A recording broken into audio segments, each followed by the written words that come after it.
নমস্কার বন্ধুরা, আমি গৌরী। আমার চ্যানেল কুক উইথ গৌরীতে আজকে আপনাদের জন্য আরেকটি রেসিপি নিয়ে এসেছি। সেটা হলো সোয়াবিনের রেসিপি। এই রেসিপিটা কিভাবে বানিয়েছি আমার এই পুরো ভিডিওটা দেখলে আপনারা সম্পূর্ণ বুঝতে পারবেন। এবং এই ভিডিওটা যদি আপনাদের ভালো লাগে তাহলে অবশ্যই আমার চ্যানেলটাকে লাইক, শেয়ার, কমেন্টস এবং সাবস্ক্রাইব করে আমার পাশে থাকবেন। আমি একটা প্রথমে প্যান নিয়েছি। প্যানের মধ্যে সামান্য কিছুটা পরিমাণে জল নিয়েছি এবং জলের মধ্যে অল্প একটু নুন নিয়েছি। জলটা যখন হালকা একটু ফুটে উঠবে তখন সয়াবিনটা প্রথমে ধুয়ে রাখবেন। ধুয়ে ওই গরম জলের মধ্যে সয়াবিনগুলো দিয়ে দেবেন।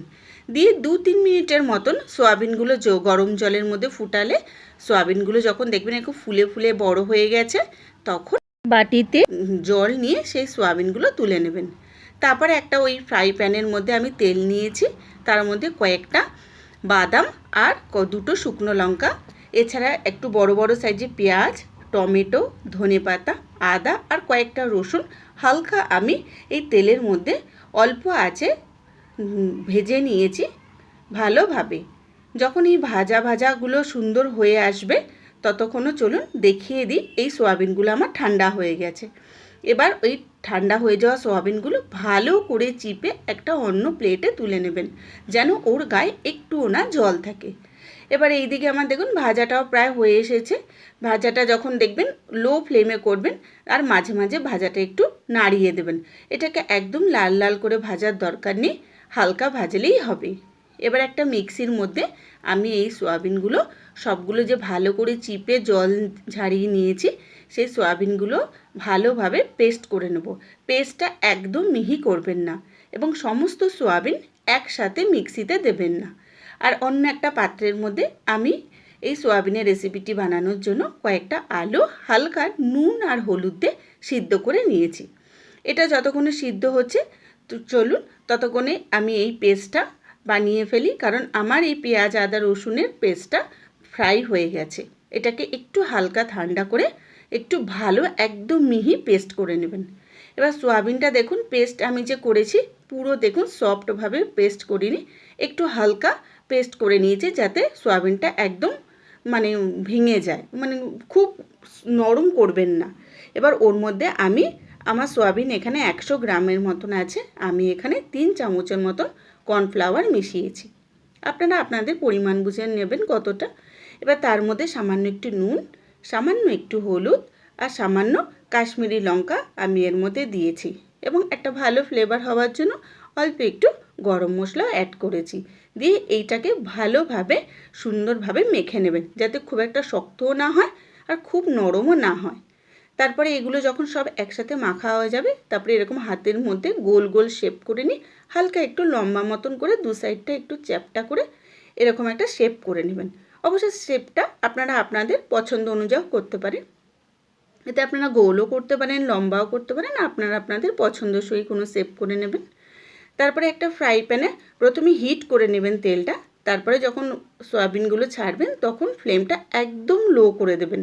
লো করে এবার প্রথমে অল্প সয়াবিনের এইগুলো দিবেন, কারণ কি যদি ভালোভাবে বাইন্ডিং না হয় তাহলে কিন্তু তেলের মধ্যে সব ভেঙে যাবে। আমারটা দেখুন সুন্দরভাবে মাখা হয়েছে বলে একটাও সয়াবিন কিছু ভাঙছে না। এবার ভালো করে হালকা হালকা হাতে এগুলো একটু ভেজে নেবেন এবং ভাজাটা আপনারা একটু সময় ধরে লো টু মিডিয়াম হিটে করবেন, কারণ হাই ফ্লেমে যদি করেন তাহলে উপরটা তাড়াতাড়ি ভাজা হয়ে যাবে কিন্তু ভিতরগুলো কাঁচা মতন থেকে যাবে। এরপর যখন পাশেরগুলো হালকা ভাজা হয়ে যাবে তখন বাকিগুলো একটু একটু করে তেলে দিয়ে হালকা হালকা লো ফ্লেমে ভেজে নেবেন।